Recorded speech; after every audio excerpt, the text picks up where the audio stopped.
नमस्कार। स्वागत है आप सभी का एक संदेश भारत में। पंचायत चुनाव के सरगर्मी के बीच मैं आज पहुंचा हूं राहम पंचायत, और राहम पंचायत में हमारे साथ एक ऐसे व्यक्ति से बात करने के लिए आया हूं जो हमारे जीवन में व्यक्तिगत रूप से गुरु भी रहे हैं, जिन्होंने हमें शिक्षा दिया है, जिनके मार्गदर्शन में मैंने पढ़ाई की है और आगे का भविष्य तय करने में इन्होंने हमें सहयोग किया है।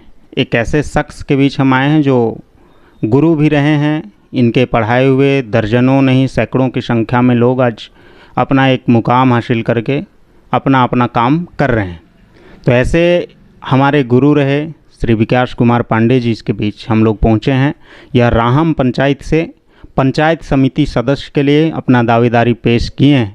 इनसे बात करके जानना चाहेंगे, जानने का प्रयास करेंगे कि इनका आगामी क्या लक्ष्य है, किस लक्ष्य के साथ यह चुनाव में आने वाले हैं।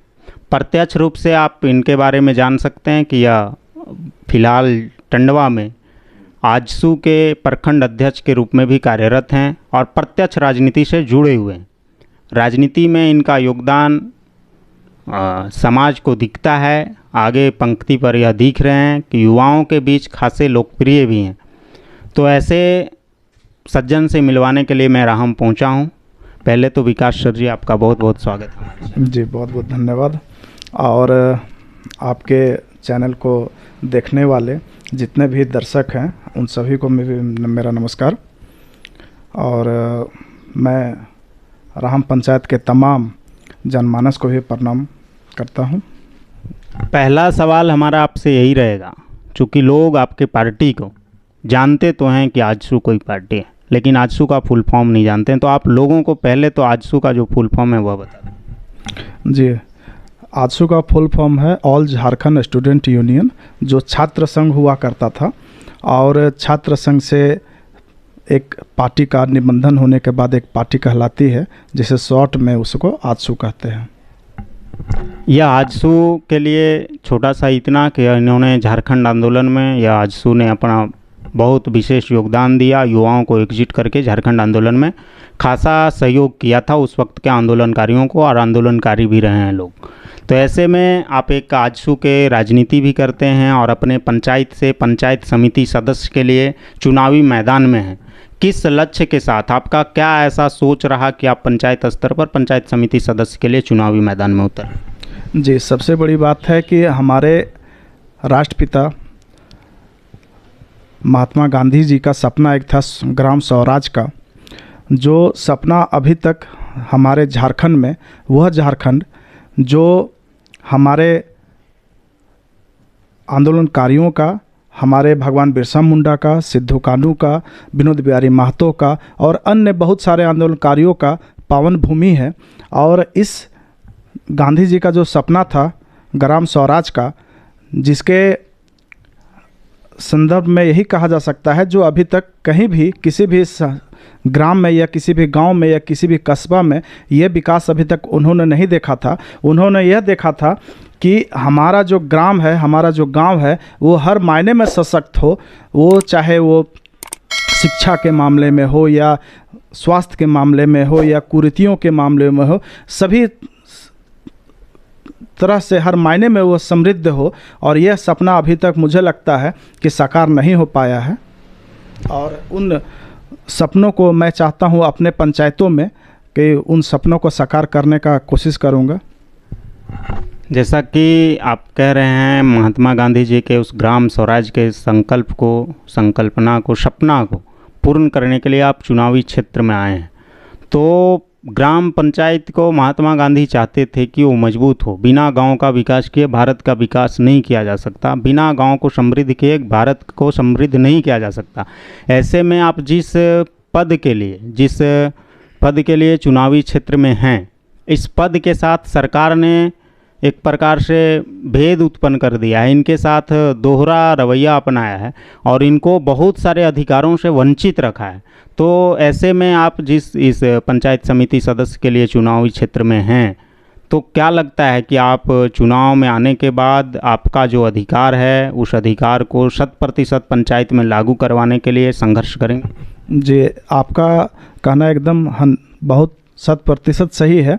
जो अभी वर्तमान सरकार हो या बीते सरकार हो, जो ग्राम सभा या ग्राम स्वराज का जो सपना है, उन्होंने भी आगे बढ़ाने का कोई भी काम नहीं किया है। अगर मैं पंचायत समिति का उम्मीदवारी करना चाहता हूं, तो मैं सभी पंचायतों में देखा हूं कि अभी तक जो भी ग्राम कचहरी का जो दायित्व होता है पंचायत समिति का, और अभी तक किसी भी पंचायत में, झारखंड के संपूर्ण पंचायतों में मैंने देखा कि किसी भी पंचायत में ना ग्राम कचहरी का अभी तक भवन का निर्माण किया गया, ना उन्हें दायित्व दिया गया है, ना किसी तरह का कोई भी सहयोग किया गया है। एकदम दोहरा नीति दिखाया गया है।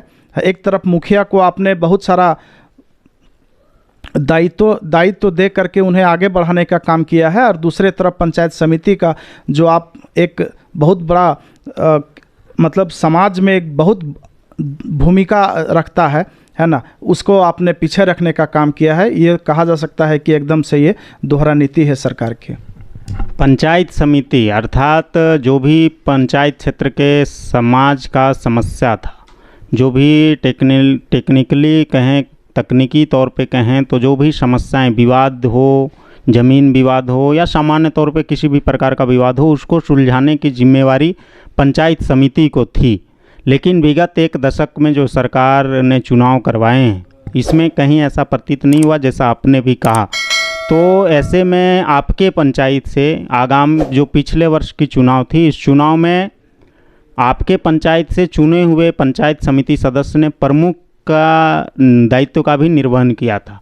तो ये पिछले 1 दशक के पंचायती राज व्यवस्था में अपराहम पंचायत में क्या ऐसा कमी देखते हैं जिसको ठीक करने के लिए आप चुनावी मैदान में आ रहे हैं? जी, सबसे पहले तो पंचायत समिति के अगर जो भी चयनित होकर के आते हैं, सबसे पहले तो उन्हें अपने दायित्व का बोध नहीं होता है कि उन्हें उनका दायित्व क्या है। सबसे पहला है ग्राम को सशक्त बनाना हर मायने में। लेकिन जब वो नए चयनित होकर के आते हैं, नए चुन करके आते हैं, उन्हें अपने दायित्व का बोध नहीं होता है, और केवल वो अपने पद की गरिमा को छोड़ते हुए केवल उस नशे में चूर रहते हैं कि वो पंचायत समिति है, और उनके द्वारा गांव में या उस पंचायत में किसी तरह का कोई भी उनसे लाभ नहीं मिल पाता है। और इस तरह से पंचायत वहीं जो अगर 1 दशक पहले आपने जहां उसे पकड़ा था और वहीं पर लास्ट में आप उसे छोड़ते हैं, है ना, और उसमें गांव के जो विकास में अहम भूमिका होनी चाहिए आपके द्वारा, इसमें कहीं नहीं दिखती है। तो आगामी 5 वर्ष, चूँकि आप एक पेशे से शिक्षक भी रहे हैं, आपने शिक्षा के क्षेत्र में भी बहुत सारे काम किए हैं, तो ऐसे में आगामी 5 वर्ष आप पर जनता भरोसा करती है। तो पहला सवाल यही रहेगा युवाओं के लिए, खास करके विद्यार्थियों के लिए, कि आप एक शिक्षक हैं, शिक्षक रहे हैं, अभी प्रत्यक्ष राजनीति में हैं, तो उन विद्यार्थियों के लिए आप ऐसी क्या व्यवस्था करना चाहेंगे जो आपके पंचायत को झारखंड में, पूरे झारखंड में एक अलग पहचान? जी, सबसे पहले हमारे जो पंचायत है उसमें बहुत सारे प्राथमिक विद्यालय थे जो सरकार के द्वारा बंद कर दिया गया है, और कुछ ऐसे हैं जो प्राथमिक विद्यालय चल रहे हैं, और एक मध्य विद्यालय है, और जिसे हम लोगों ने चतरा शिक्षा प्रसार पदाधिकारी के पास भी हम लोगों ने एक ज्ञापन सौंपा था कि हमारा जो मध्य विद्यालय है उसको हम लोग अपग्रेड करके हाई स्कूल का दर्जा दिया जाए, जिससे हमारे जो क्षेत्र के विद्यार्थी हैं वो यहाँ से 10 या 15 किलोमीटर ना जा पाए। और आपको पता है कि हमारा जो क्षेत्र है औद्योगिक क्षेत्र है, एनटीपीसी और सीसीएल से घिरा हुआ क्षेत्र है, और आए दिन हमारे सड़कों में दुर्घटना होते रहती है। ये बहुत चिंता का विषय है, और इस कारण हम लोगों ने एक शिष्टमंडल के रूप में हम लोग गए और शिक्षा प्रसार पदाधिकारी से हम लोगों ने अनुरोध किया, और उस समय उपायुक्त थे, उनसे भी हम लोगों ने अनुरोध किया कि हमारा जो मध्य विद्यालय है उसे अपग्रेड करके हाई स्कूल का दर्जा दें, और यहाँ जो हमारे जो बच्चे हैं जो यहाँ से 10 से 15 किलोमीटर का सफ़र तय करके हाई स्कूल तक पहुँचते हैं, वो हमारे गांव में ही उन लोगों को शिक्षा प्राप्त हो। और हम लोग जितना हो सकता है, हम अभी तक मैंने जो लोगों के बीच में शिक्षा के रूप में योगदान दिया है, और उसे भी आगे मैं जारी रखूँगा। चूँकि आप एक शिक्षक भी हैं, विद्यार्थियों के समस्या को भी समझ रहे हैं, दुर्घटना से जो विद्यार्थियों को नुकसान हो सकता है उसको भी बहुत गंभीर होकर के समझ रहे हैं। तो आपके पंचायत में यह दुर्घटना का जो खेल है वो कोयला लदे वाहनों से ही सीधा सीधी होता है, हाईवा से या ट्रक से। तो इस परिस्थिति से आप लोगों को, चूँकि वहाँ विद्यार्थी को तो जो समस्या हो रहा है हो ही रहा है, आम जनों को भी समस्या हो रहा है। तो आप आम जन को इन दुर्घटना से बचाने के लिए ऐसे क्या प्रयास करेंगे? जनता को आप क्या भरोसा दिलाएंगे कि ऐसे दुर्घटनाओं को रोकने के लिए आप जनता के साथ मजबूती से खड़ा रहेंगे? जी, व्यक्तिगत रूप से भी मैं उपायुक्त महोदय और एसडीओ साहब से भी मैंने कुछ दिन पहले मैं नो एंट्री के लिए ज्ञापन सौंपा था, और लेकिन यहाँ के बिचौलियों के द्वारा नो एंट्री पर किसी तरह का कोई पहल नहीं किया जाता। और आए दिन, चाहे वो टंडवा का पीपा पुल हो, चाहे और भी बहुत सारे हैं जिससे आवागमन जारी रहता है ट्रक और हाईवा का, और जिसके कारण संभावित एक दुर्घटना होने का बहुत संभावना रहता है। और इसके लिए हम लोग जा कर के मिलना भी है आदरणीय उपायुक्त महोदया से और सिमरिया एसडीओ साहब से।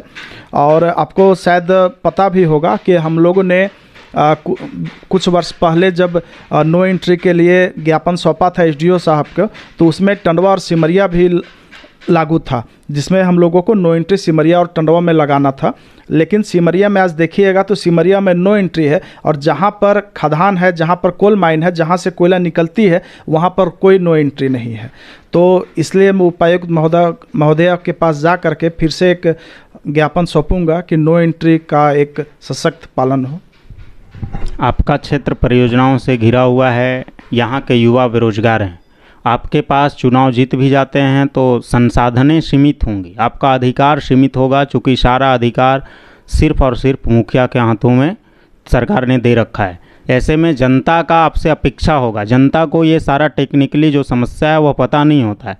ऐसे में आप पर जनता अपेक्षा करेगी कि विकास जी चुनाव जीत करके आते हैं तो हमारे लिए ये करेंगे वो करेंगे, जो भी उनको अपना सपना होगा वो अपने सपने को साकार करने के लिए आपको अपना प्रतिनिधि चयन करेंगे। ऐसे में आप उन लोगों के उन आकांक्षाओं पर कितना खरा उतर पाएंगे, चूँकि आपके पास अधिकार सीमित है? जी, आपने सही कहा। अभी तक का जो सरकार का दोहरा नीति है, इसके लिए तो कुछ कहा नहीं जा सकता, लेकिन हम लोग सरकार से भी, अगर मैं जीत के आता हूं तो सबसे पहले मैं सरकार से भी निवेदन करूंगा कि आप हमें भी एक अधिकार दे कि जो गांधी जी का सपना था ग्राम स्वराज का, उस सपना में एक अहम भूमिका मैं अदा करूं। और बात रही हमारे पंचायत के जनता की, तो उन लोगों की अपेक्षा एकदम रहेगी कि मैं अगर जनप्रतिनिधि के रूप में अगर आया हूं तो उनकी अपेक्षाओं पर खरा उतरूं। चूँकि पंचायत समिति से ज़्यादा अधिकार जो है मुखिया के पास होते हैं, लेकिन मेरे पास भी जितने अधिकार होंगे उसमें मैं यहाँ के बेरोज़गारों को रोज़गार दिलाने का काम करूँगा। अप्रत्यक्ष रूप से हो या प्रत्यक्ष रूप से हो, रोज़गार मैं यहाँ पर दिलाऊंगा, क्योंकि यहाँ का जो इस क्षेत्र का जो सबसे बड़ा मुद्दा है वो पलायन का है। चूँकि यहाँ के जो युवा हैं वो बहुत झारखंड से बाहर जा कर के वो अपना मतलब रोजी रोटी के लिए बाहर चले जाते हैं। अगर उन लोगों का व्यवस्था अगर हमारे क्षेत्र में हो जाएगा, चूँकि हमारे क्षेत्र में एनटीपीसी है, सीसीएल है, दोनों भी माध्यम से अगर उन लोगों को रोज़गार मिल जाता है, जो जितना पैसा वो लोग वहाँ कमा लेते हैं, अगर उनको यहाँ पर रोज़गार मिलेगा तो वो यहाँ छोड़ के वो जाएंगे नहीं। तो ये हमारा सबसे बड़ा प्राथमिकता होगी। क्योंकि पंचायत समिति में से ही किसी न किसी एक को टंडवा प्रखंड का प्रमुख का भी दायित्व का निर्वहन करना है, और जो सीट आरक्षित है एसटी महिला के लिए, ऐसे में आपके क्षेत्र से आपका प्रतिनिधित्व करेंगे प्रमुख से आपको अपेक्षा रहेगी, चूँकि आपके पास सीधा फंड नहीं रहेगा, तो ऐसे में आप प्रमुख से अपेक्षा करेंगे, प्रमुख से समाज का काम करवाने का प्रयास करेंगे।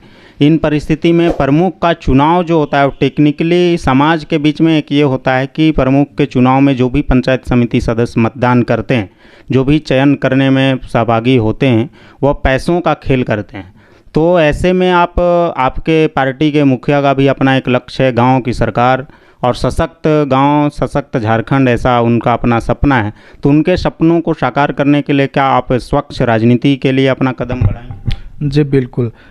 जहाँ तक बात रहे जो भी हमारे आगामी चुनाव के बाद प्रमुख बनेंगे, और मैं भी अगर चयनित होकर के आता हूँ, राहम की जनता अगर मुझे ये अवसर प्रदान करे, तो मैं उस समय एक निरपेक्ष राजनीति और निरपेक्ष दायित्व का वहाँ पर रखूँगा। और सबसे बड़ी बात है कि जो भी हमारे चयनित होकर के प्रमुख के रूप में आएंगे, मैं उनसे निवेदन करूंगा और निरपेक्ष रूप से अपने पंचायत का जो भी विकास होगा, मैं एकदम कोशिश करूंगा कि वहाँ से प्रमुख के द्वारा जो भी विकास का कार्य होगा, मैं अपने पंचायत में लेकर आऊँगा। चूँकि आप एक राजनीतिक संगठन के प्रखंड अध्यक्ष हैं और आपकी पार्टी की अपनी एक ये लाइन रही है कि पंचायत चुनाव भी पार्टी स्तर पर हो, पार्टी के ये सिंबल पर हो, ऐसे में आप चाहेंगे कि आपका पार्टी गांव-गांव स्तर पर, पंचायत स्तर पर भी मजबूती प्रदान करे, तो आपके पार्टी के भी युवा नेतृत्व को, चूँकि आजसू युवाओं के लिए पहचाना जाता है, तो ऐसे में आप अपने टंडवा प्रखंड में ज़्यादा से ज़्यादा आजसू के युवा नेतृत्व को पंचायत चुनाव में लाने का प्रयास करेंगे, उनको जिताने का प्रयास करेंगे?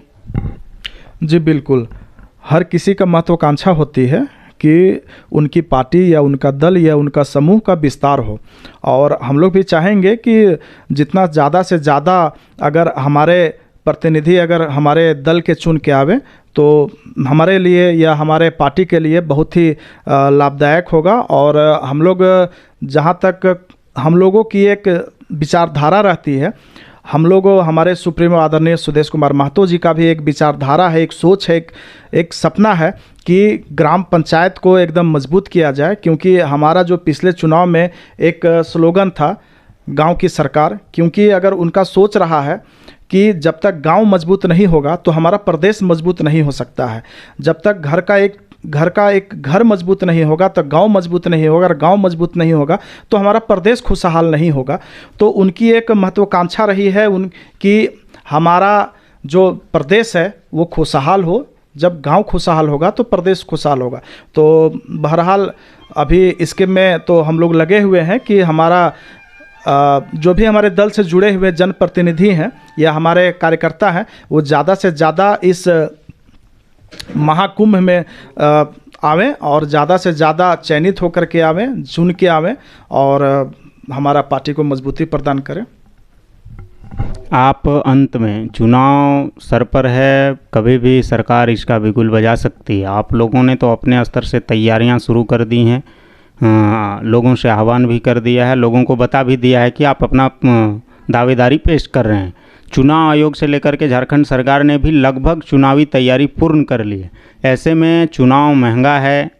आपसे भी एक ये सवाल रहेगा कि चुनाव काफ़ी महंगा है, आपके पास अधिकार सीमित हैं, आपके पास किसी प्रकार का फंड नहीं है, तो इस स्थिति में इस महंगे चुनाव को किस दृष्टि से देखते हैं और क्या यह स्वच्छ राजनीति के लिए लाभदायक है?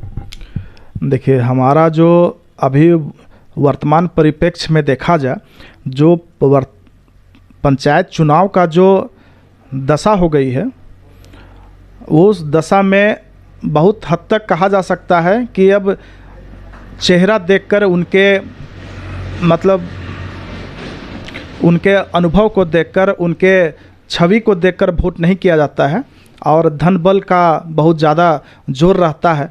तो चूँकि मेरा राहम पंचायत ऐसा पंचायत है जो इस बार, मुझे आशा है कि इस बार एक योग्य उम्मीदवार को चुनेंगे और धन बल की कहीं से भी मुझे नहीं लगता कि यहाँ पर कोई चलेगा सो। और क्योंकि इस बार राहम पंचायत में बदलाव की एक मुहिम चली हुई है और मुझे बहुत हद तक लोगों का सहयोग और आशीर्वाद अभी तक प्राप्त हो रहा है। और मैं मतलब राहम पंचायत के सभी मतदाताओं और यहाँ के मेरे अभिभावक, सभी हमारे भाई छोटे जितने भी हैं, सभी से मैं निवेदन करूंगा कि अभी जो वर्तमान परिप्रेक्ष्य में जो धन बल का जो एक बयार बहता है, उससे बाहर निकले और एक निरपेक्ष और स्वच्छ मतलब मतदान करते हुए एक ऐसे उम्मीदवार का चयन करें जो आपके क्षेत्र का विकास करे। हमको लगता है राहम पंचायत के जो भी पंचायत समिति सदस्य हों के उम्मीदवार होंगे, उनमें से सबसे युवा और शिक्षित उम्मीदवार में से आप एक होंगे। ऐसे में आप युवाओं को चूँकि आपके क्षेत्र के युवा बेरोजगार भी हैं और मतलब पढ़ाई लिखाई के क्षेत्र में भी मैट्रिक इंटर से ज़्यादा लोग पढ़ना नहीं चाहते हैं, तो पढ़ाई के क्षेत्र में उनकी रुचि कम हो रही है, चूँकि महंगाई बढ़ चुकी है। महंगाई इतनी है कि बिना पैसा कमाए आप कुछ भी नहीं कर सकते हैं, तो लोग मैट्रिक पास होते ही पैसा कमाई के क्षेत्र में ध्यान देने लगते हैं।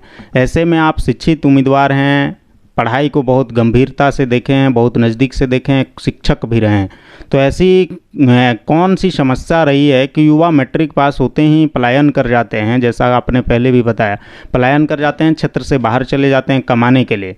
उनको आप रोज़गार की व्यवस्था करवाएंगे ऐसा आपने कहा, लेकिन उनको शिक्षा के क्षेत्र में जो भी अभी विद्यार्थी हैं उनको शिक्षित करने के लिए उनको ऐसा क्या आप कोई अगर प्रतिनिधि बन करके आते हैं तो कोई ऐसा प्रयोग करेंगे जो झारखंड में एक नया कीर्तिमान स्थापित करे कि हाँ, वहाँ के पंचायत समिति सदस्य ने शिक्षा के क्षेत्र में एक अलग प्रयोग किया, जिससे वहाँ के क्षेत्र के युवा पढ़ाई के क्षेत्र में एक अलग तरह का दिलचस्पी ले रहे हैं? जी बिल्कुल, अभी तक यहाँ के युवा जो हैं सो पलायन कर रहे हैं। इसका बहुत बड़ा कारण ये है कि हमारा क्षेत्र जो औद्योगिक क्षेत्र होते हुए भी यहाँ की जनता जो है सो गरीबी का दंश झेल रही है। यहाँ के युवा बेरोजगार हैं और बेरोजगारी के कारण क्या होता है कि उनके घर जो है सो बहुत ज़्यादा मतलब परेशानियों से गुजरने के कारण वो जो है सो आगे की पढ़ाई नहीं कर पाते हैं, और आगे की पढ़ाई नहीं कर पाने का परिणाम ये आता है कि यहाँ के युवा जो है सो मैट्रिक करने के बाद, बहुत सारे युवा तो मैट्रिक भी नहीं कर पाते हैं और मैट्रिक करने के बाद जो है उच्च शिक्षा नहीं कर पाते हैं।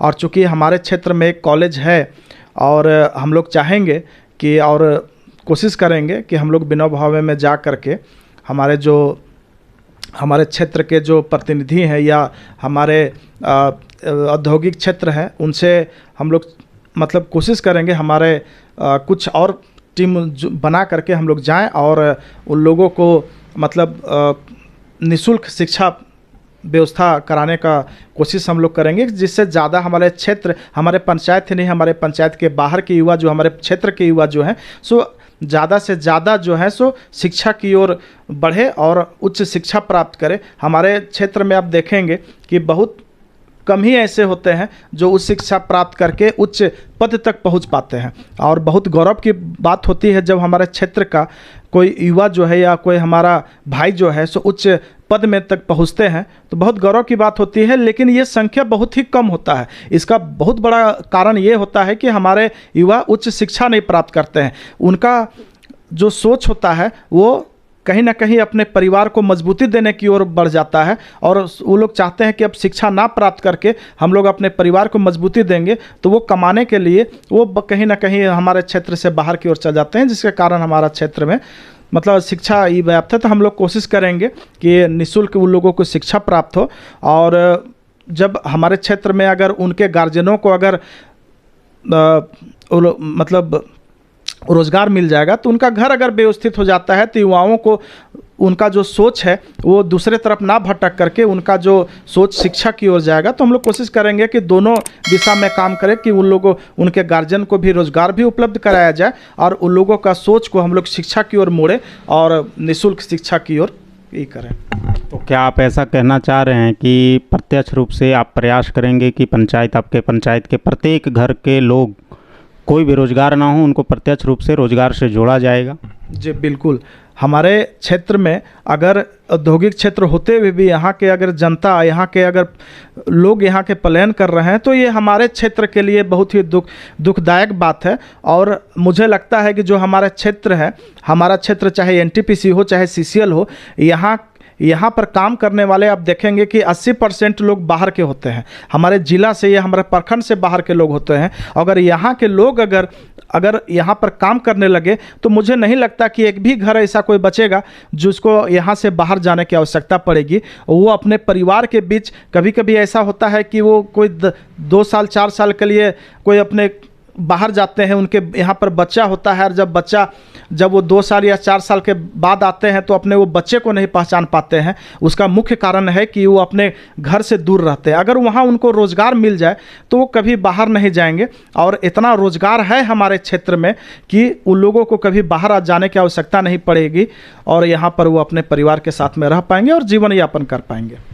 अंतिम सवाल आपसे यही कि आपके पंचायत में खेल के क्षेत्र में युवाओं में प्रतिभा है, उस प्रतिभा को निखारने के लिए आप अगर प्रतिनिधि बन कर के आते हैं, चुनाव में विजयी होते हैं या नहीं भी होते हैं, चूँकि आप एक राजनीतिक संगठन का प्रत्यक्ष रूप से प्रखंड अध्यक्ष के भी जिम्मेदारी में भविष्य में आप और आगे जाने वाले हैं, तो ऐसे में आप उन खेल के क्षेत्र में खिलाड़ियों के प्रतिभा को निखारने के लिए क्या प्रयास करेंगे? चूँकि ये आजसू के ये में भी रहा है कि आजसू ने सैकड़ों खिलाड़ियों को निकाला है और आप उस राजनीतिक संगठन से राजनीति कर रहे हैं, तो आप अपने क्षेत्र के खिलाड़ियों को प्रतिभा को निखारने के लिए क्या प्रयास करेंगे और उनको आप क्या यह विश्वास दिला पाएंगे कि आप प्रतिनिधि रहते हुए उनको जो भी सहयोग की ज़रूरत पड़ेगी आप अपने क्षमता अनुसार सहयोग करेंगे? जी बिल्कुल, मैं जिस दल से जुड़ा हुआ हूँ उनकी विचारधारा ही है, उनकी सोच ही है युवाओं को आगे बढ़ाना, चाहे खेल के माध्यम से हो चाहे अन्य किसी भी माध्यम से हो।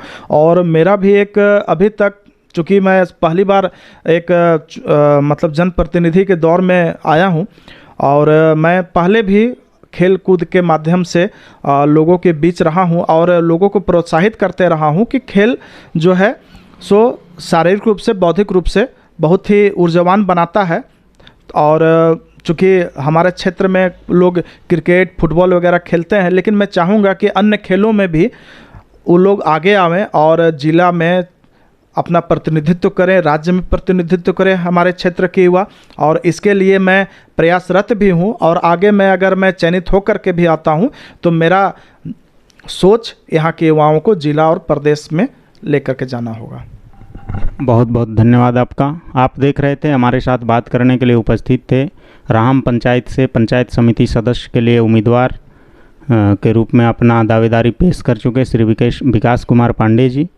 इन्होंने अपना लक्ष्य 5 वर्ष में क्या है और मोटे मोटे तौर पर कहें तो इन्होंने बताया कि राष्ट्रीय स्तर पर, अंतर्राष्ट्रीय स्तर पर और कम से कम राज्य स्तर पर तो अपने पंचायत के खिलाड़ियों को यह लेकर के जाने का प्रयास करेंगे ही करेंगे। तो ऐसे में आप जो भी हमारे इस वीडियो को देख रहे हैं, आप अपने ये में विचार करें, इनके तथ्यों को समझें, इनके जो वक्तव्य हैं इसको गंभीर होकर के सोचें, विचार करें, मनन करें। तत्पश्चात आप चुनाव में ऐसे प्रत्याशी को विजय बनाएं जो आपके आकांक्षाओं पर खरा उतर सकते हैं, जो आपके साथ मजबूती से 24 घंटा 365 दिन खड़े रह सकते हों। ऐसे प्रतिनिधियों का चयन करें। आप हमारे वीडियो को फेसबुक में देख रहे हैं तो हमारे फेसबुक पेज को लाइक करें, यूट्यूब में देख रहे हैं तो हमारे यूट्यूब चैनल को सब्सक्राइब करें। धन्यवाद।